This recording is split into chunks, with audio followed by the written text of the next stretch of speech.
You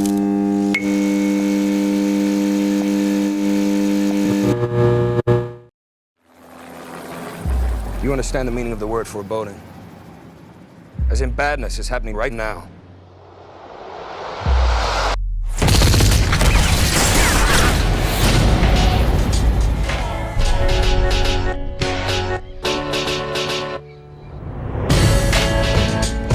Smooth. That's how we do it. How's it going, everyone, and welcome to another episode of the Underrated Series. I'm your host, Steve Cravens, and joining me for the very first time on the show, Dave Snyder. Thank you for being here today. Thank you. Thank you for having me. Of course. And, we are both Michael Mann fans. We could talk about, his body of work all day. And today we're going to be talking about one of the most underrated movies he's ever directed, which is Miami Vice, which came out July 28th, 2006. This is a movie that has been much maligned from fans, from critics. And honestly, we are part of a I'm going to go ahead and call us the elite minority who can see this movie for what it is and see the positives of the movie despite the many flaws within it. I'll also say that, I was against doing this for a long time. A couple people commented on the Collateral video that I should do it, and I was against it. After thinking about it, I'm glad we're doing this because there are some positives of this movie that are worth talking about. But let's talk about the negatives first and get it out of the way. Sure. Because it's not like this movie's perfect. It's not perfect. It's got a 6.0 on IMDb for a reason. It's got 47% from the critics and the user reviews on Rotten Tomatoes for a reason, even though you should never use that as an accurate barometer. In this case, it tells you that this movie is not well beloved by anybody, including apparently the cast and the filmmakers. Right. So, David, we talked about this previously. As far as the plot goes, you agree that it's muddled and you agree that it could have been streamlined. Yeah, no, I mean, you and I have discussed this before, where there's easily 15, 20 minutes of this movie that the plot changes gears at least 3 or 4 times, where it's, they audition for this job as smugglers, and then they get the job as smugglers, and then that job changes, and then they screw over the bad guys, then the bad guys screw over them. There's about 15, 20 minutes where the audience is truly lost. And, you have to watch it a couple of times to really be able to weave that whole thing together. And the thing is that, I do believe there's different type of moviegoers out there. There's like the hardcore cinephiles. There's the people who just want to escape for a while. And then there's people who just go on a date and don't really care about the movie. They're just there to do something. For like the most hardcore of film buffs like you and me, who absolutely love movies, we don't care who made them, we don't care where they're from, what language it is, it doesn't matter, we will watch it. This movie's plot is just a fucking mess, and we talked about it before. It is in many ways the pilot of the show Miami Vice, and it's got references to other episodes within the seasons as they went along in the movie. And unfortunately, Michael Mann, who even with Heat, something that's very complex, something that's very multi-layered, it's like an onion, as Shrek would say. There's layers. Yeah. There's layers to Heat, and you don't get lost. You don't get confused. You always know who everybody is in relation to each other, what the stakes are, and what everybody's after. Despite the movie being 3 hours, despite there being so many characters, so many different motivations, you always have a clear head of what's going on. That is not present in this movie at all. Right. And for those of you who, maybe I should have started out with this first, but for those of you who are just watching this, curious about the movie, who haven't seen it, the movie, the plot on the surface of it should have been very straightforward. It's, Sonny Crockett and Rico Tubbs, 2 police officers with Miami-Dade PD, end up being recruited by the FBI to go undercover to take care of this Montoya cartel based out of South America, because they have essentially murdered a good friend of theirs and his wife, who were involved in an undercover FBI sting operation on their cartel. They were discovered. These people were murdered. Sonny and Rico are pissed. They decided to go undercover to take these guys down. It should have been that simple. It should have been that straightforward. Right.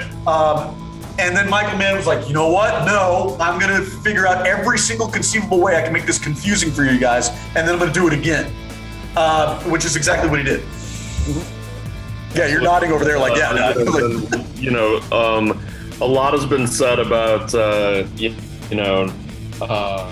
we joked before that it wouldn't be Miami Vice if Crockett didn't go too far undercover and I don't know, fall in love with somebody or whatever. But there's this movie derails and goes to Havana for like, I don't know, 25 minutes of the movie, and by the time Crockett gets back to Miami, you've forgotten the plot of the movie, and you have to like, it actively takes another 15 minutes to like get back up to speed.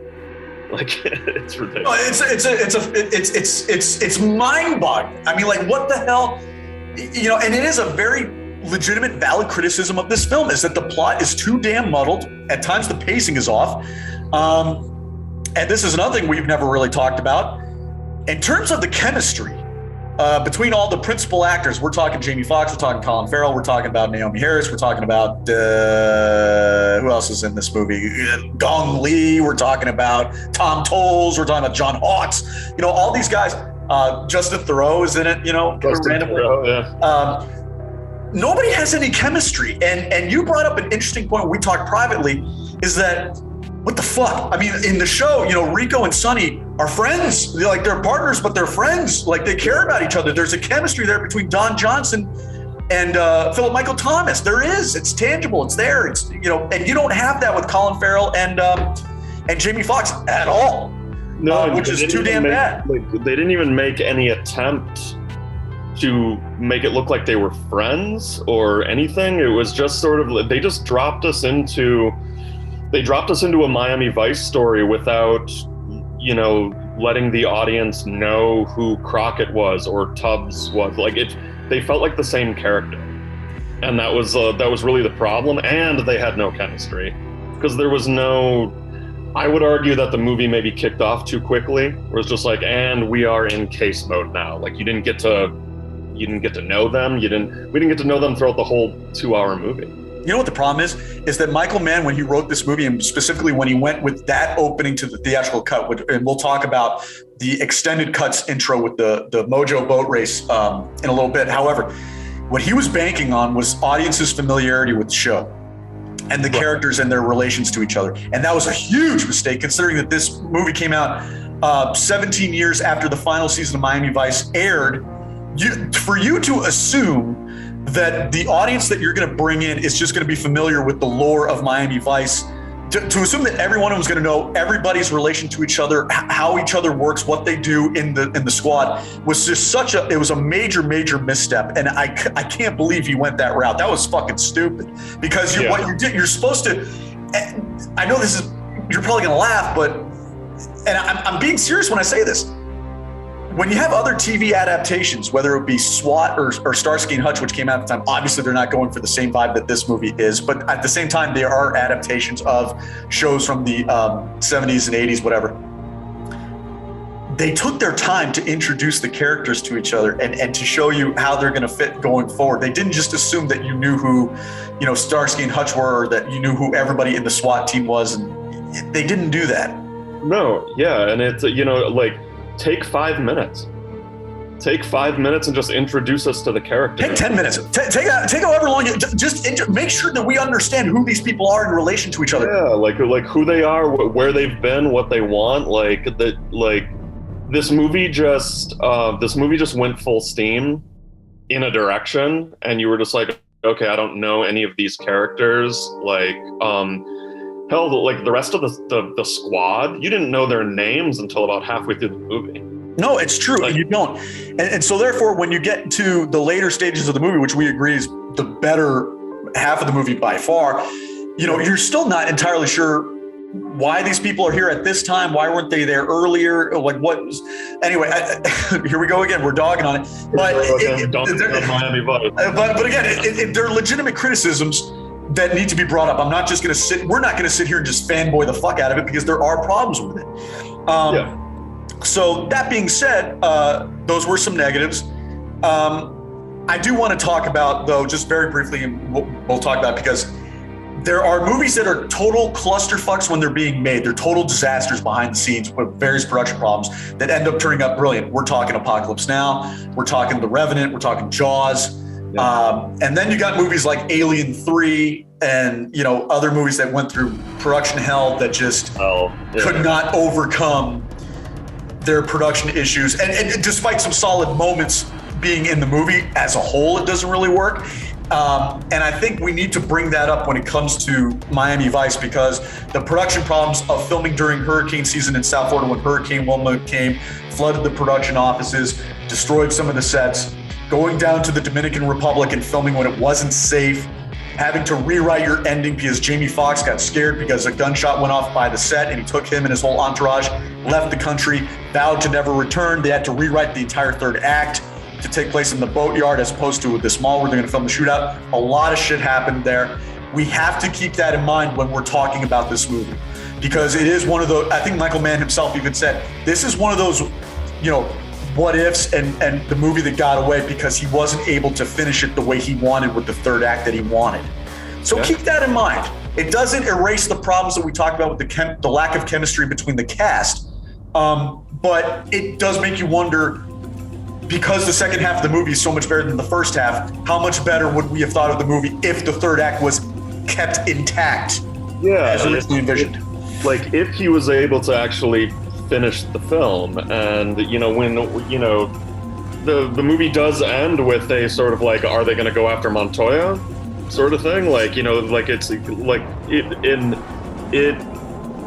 it ends abruptly, and you and I talked privately about how while that ending shootout was still very like viscerally intense and it was good, it felt lackluster at the to the end of a 2 hour and 15 minute movie.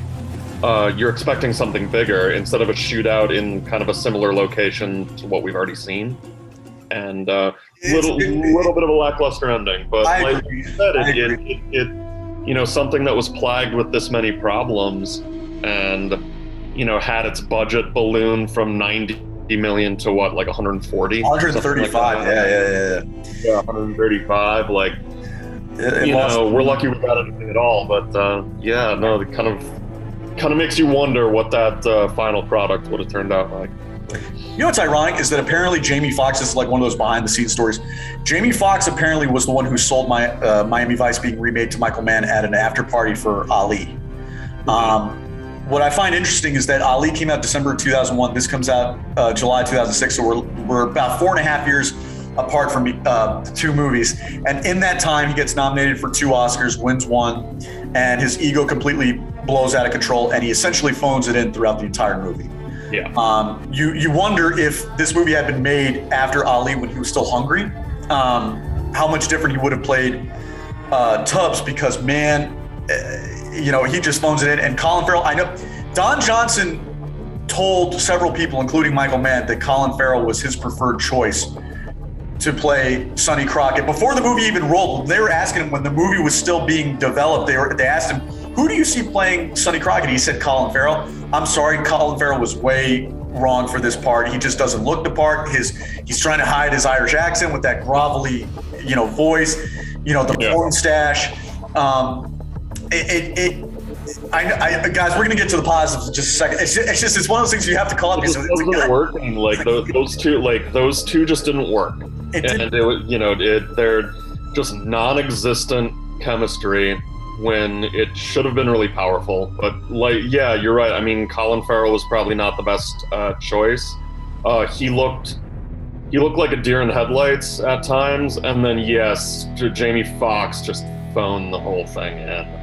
So it's too bad, man. It really is. And then for him to kind of, get the hell out of Dodge with the shooting that happened, and then to go back to, I get it. You're freaked out and whatnot, but let's put it this way.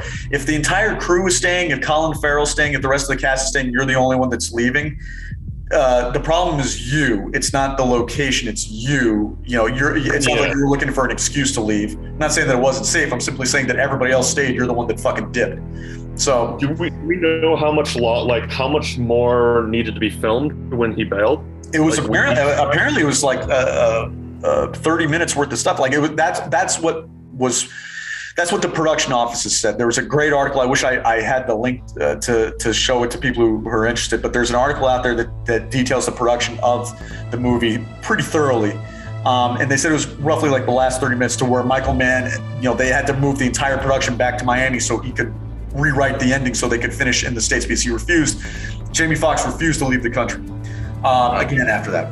So listen, we've dogged on the chemistry, we've dogged on the plot, we've dogged on all that stuff. Let's talk about some positives here. I think when you're talking about this movie, the one thing that I love more than anything, and I know you feel differently on it, so I want to let you talk on it. We talk about the 35 millimeter versus the digital cinematography. This movie was shot by, I think it was Dion Beebe or Dion Beebe, whatever his name is, the Australian cinematographer who actually co-shot Collateral with Paul Cameron I think Paul Cameron was fired during Collateral for having differences with Michael Mann. So Dion Beebe finished the rest of it, and he won the Oscar for Memoirs of a Geisha the year previous. And they shot on the Thompson Viper camera, which David Fincher shot Zodiac with, he shot Benjamin Button with, and that Michael Mann shot Collateral with.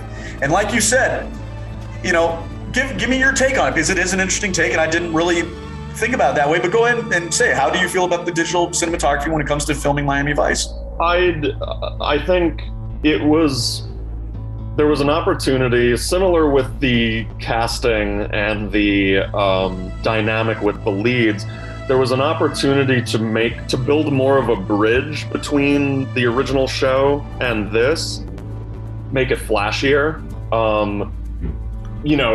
Not everything needs to be Bad Boys and Bad Boys 2 when you're filming Miami, but I don't think the really gritty take was the right move to make when you're making a Miami Vice movie. But to your point, we discussed privately that the biggest mistake with Miami Vice is not setting it in the 80s.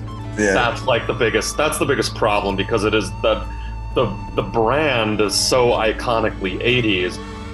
To take it out of that, I do agree you need a different look. So the gritty look is what they went for, and the grittiness of the seamy underbelly of Paradise, which works at times. But I found it to be, and it's not just the way it's shot, but the way it was directed, to be very claustrophobic at times. The stuff in Havana was very claustrophobic, with the exception of the boat ride up. But there was a mixture here. There was the mixture of the 35 millimeter that was shot with some of the stuff on the boat, in some of the underwater stuff. And so there was a mixture there, but the grittiness, I think, served itself to backstreet Los Angeles for Collateral than it did for Miami Vice. But that is just me. I kind of wished there was more of a bridge between the original series and this, but I know you feel differently about that. So. Well, no, I think you either love or you hate how this movie's shot. Right. There's plenty of people who absolutely hate it, that think it looks like shit, that it looks, frankly, looks cheap. I think it gives it that seedy underbelly look to Paradise, that I think that's what they were going for. However, it was a huge mistake not setting it in the 80s, because it is so iconic with the 80s. It frankly, it would be like remaking Scarface, and I know this has been a plan for a while, but remaking Scarface and setting it in present day. Right. Even though the 1983 Pacino movie is a remake of the 30s movie with Paul Muni, that's the definitive version, and that's what everybody thinks of as the 80s when we think of Scarface. So it would be like setting Scarface in contemporary times. I think there's certain things that are so iconic with the decade that they were filmed in. To do it in a contemporary setting would be incredibly weird, and that's what happened here. Now, I think they said that there was no way for him to film the movie the way that he wanted, like with the digital cinematography being very gritty, very grainy, and have it set in the 80s. I completely disagree, because that's what Manhunter is. Yeah, exactly. And Manhunter had the colors and it had the grit. Right. You can't do it. I acknowledge that, recreating 1984 Miami, you're talking about a different Miami, you're talking about a different South Beach, but it might have boosted the budget to try to recreate that production design or whatever, but it absolutely would have. Yeah, and there's of course there's Miami PD stories to be told with modern Miami as well. It's just that when you're dealing with Miami Vice, there's a look and there's a feel and there's a vibe to it, and that was simply not present here. And it was the same thing we said about, the plot itself. It's like a huge mistake was to just make it so different. It's just it was just too muddled. But the interesting thing is that the reason Miami Vice came about was because of the crime problem that was going on in Miami in the early 80s. And there were race riots, there were excessive drug use. My dad was down here, in that time. He was living in Miami in the early 80s. He said, no, it was fucking crazy. He's like, everybody was doing blow. The race riots were out of control. The crime was out of control. It was crazy. And it was Miami was perceived at the time as a retirement community. It was Miami Vice that came around and changed that entire perception of Miami. And it got to the point where city officials actually begged the production team to change the title from Miami Vice to something else, because they didn't want the word Vice in Miami to be synonymous in the show's title, because they were fearing it would do even more damage to the city's reputation. When the show was a huge hit, those fears quelled. But the point is that Miami Vice, it's so quintessential 80s, and the style of it is so iconic. I mean, look at Grand Theft Auto Vice City.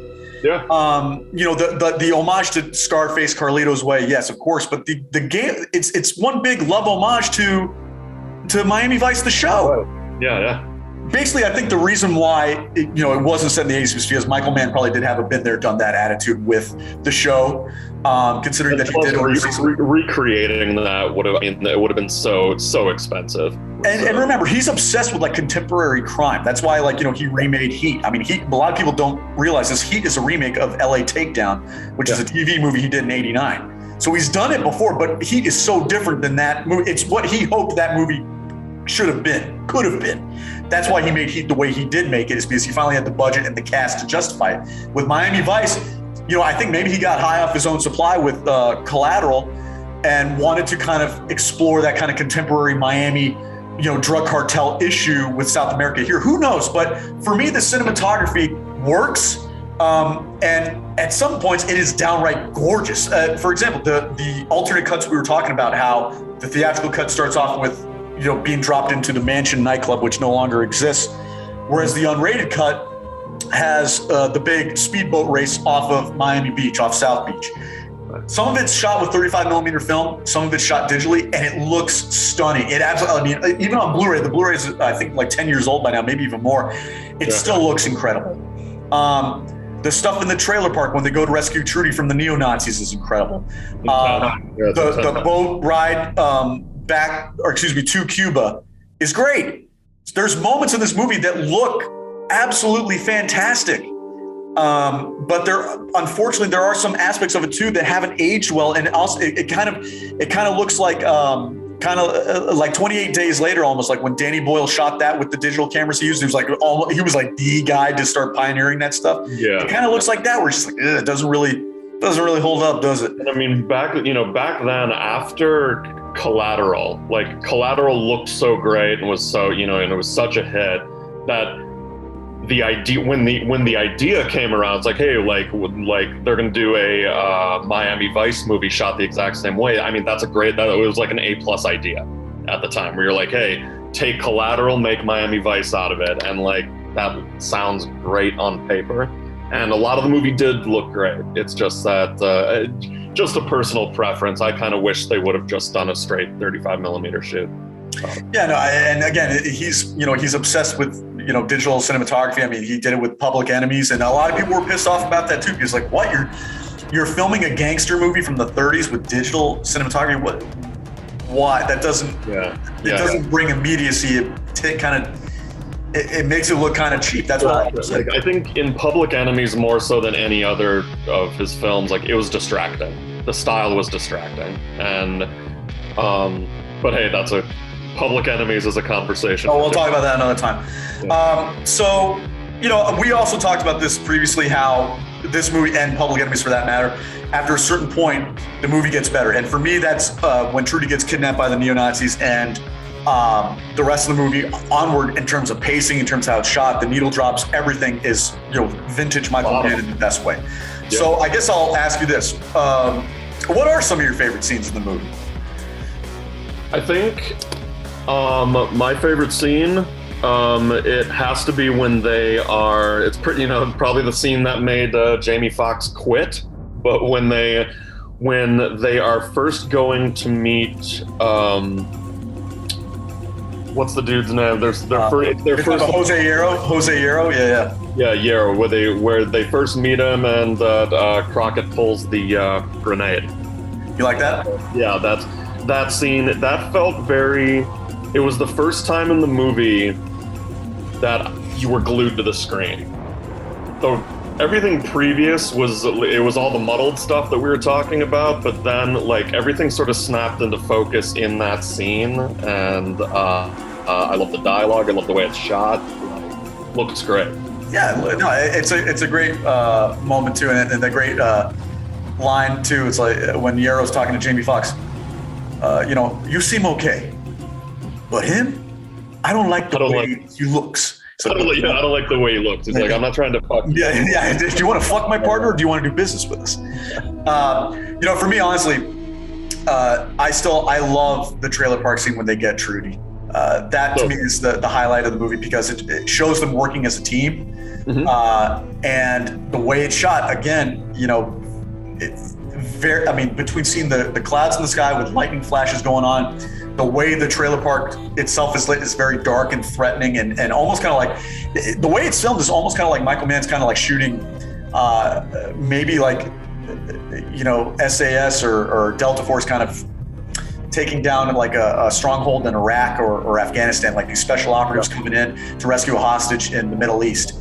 But it's filmed in Miami, obviously. That's like the vibe that it had, with like this special, weapons and tactics feel with how they were operating, with like the probes looking in there, the machine guns breaking in.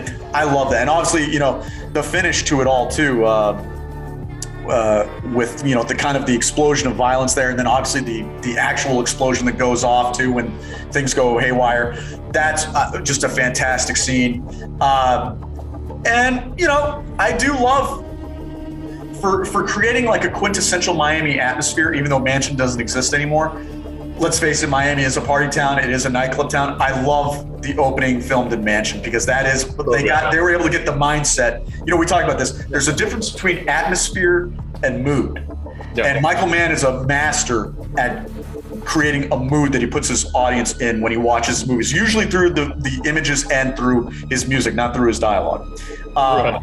It was a strong way to kick off the movie. It was a strong way to like dive right in, and like I really appreciated that club scene, and that Crockett hitting on the bartender. It's all very classic Miami Vice stuff. Yeah, it's classic. Yeah, and again, it would have been that much more effective. I know it wouldn't have had the same impact if we had the intro to the characters like we were talking about, but I do wish we had some sort of intro to the characters before that happened, which is why the unrated cut I actually enjoy, minus the playing of non-points remix of In the Air Tonight Before the Shootout, which is a fucking terrible. I mean, you look at Top Gun Maverick, they used the original, Danger Zone. They didn't remix it, they didn't remake it. They used the original because that is Top Gun. That's Top Gun, yeah. In the Air Tonight is Miami Vice. Like that is, Phil Collins is Miami Vice. And that was a huge freaking mistake.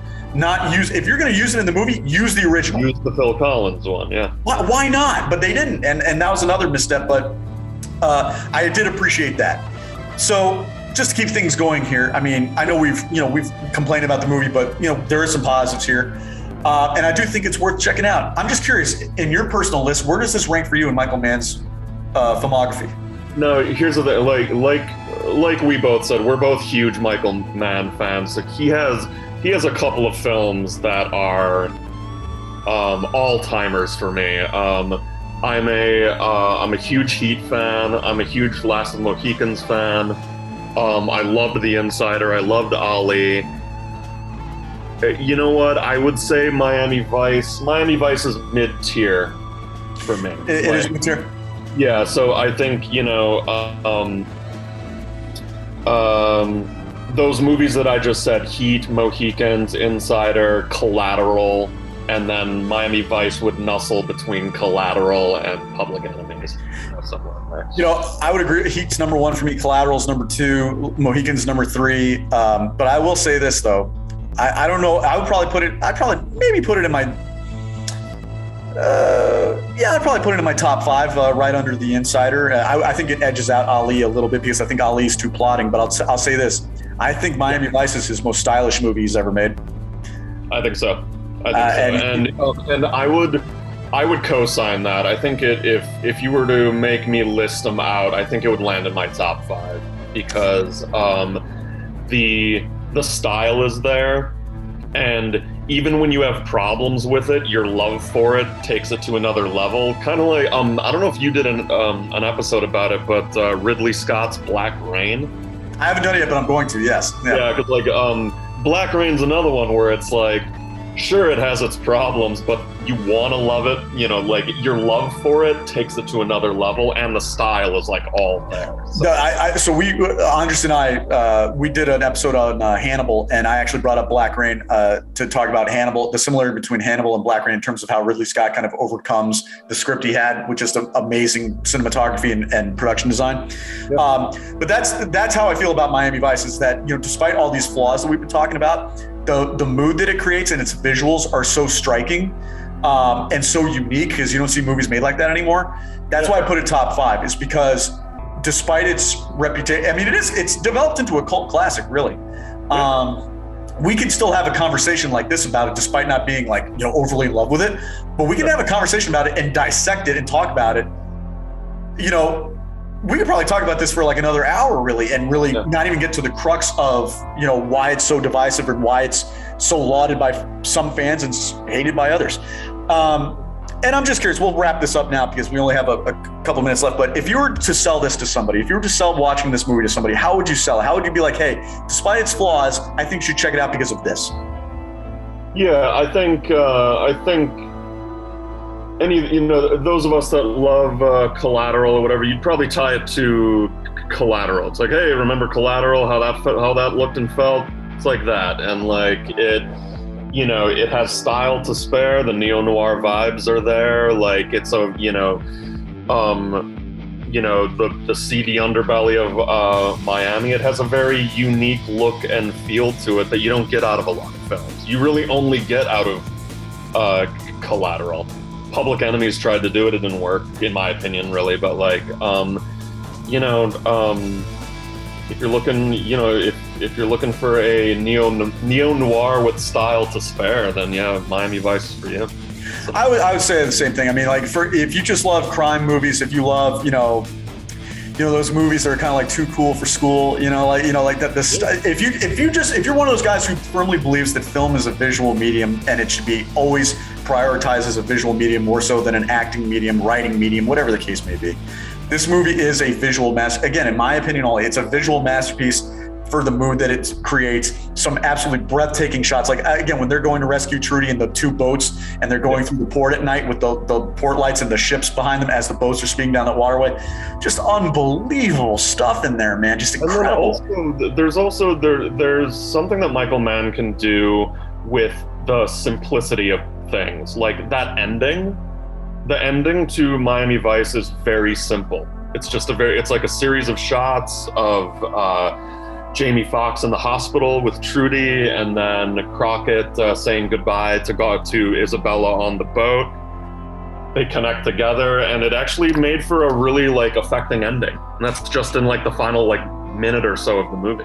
Despite us kind of agreeing that there's like barely any chemistry with the cast, I actually agree it's a very kind of powerfully nuanced ending, because he's always been great with needle drops. I mean, like whether it's the Jay-Z Linkin Park mashup with Numb Encore, so good. Nina Simone, you know, whoever it is, you know, his music has always been on point. His music selection's always been on point. And in that way, I do love how the ending of Miami Vice is like, you know what?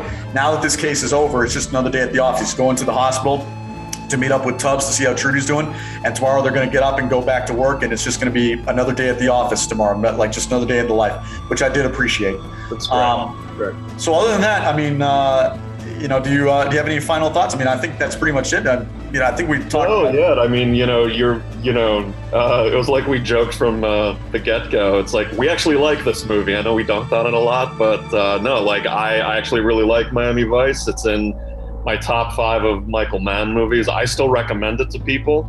I do, and it was like we said, we were just here to, you know, to justify the positives and the negatives, to justify the Rotten Tomatoes score. I agree. You know, at the end of the day, like the movie has its fans that, you know, and apparently like the director of Spring Breakers is a huge fan to the point where he tried to model the entire look of the movie after Miami Vice. Sure.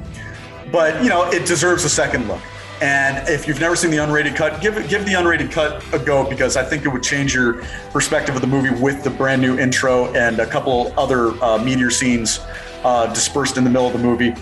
So unrated cut, theatrical cut, let us know in the comments what you think about the movie. Do you agree with us? Do you disagree with us? Would love to hear from you guys. But as always, thanks for watching the Underrated series. That's Dave Snyder.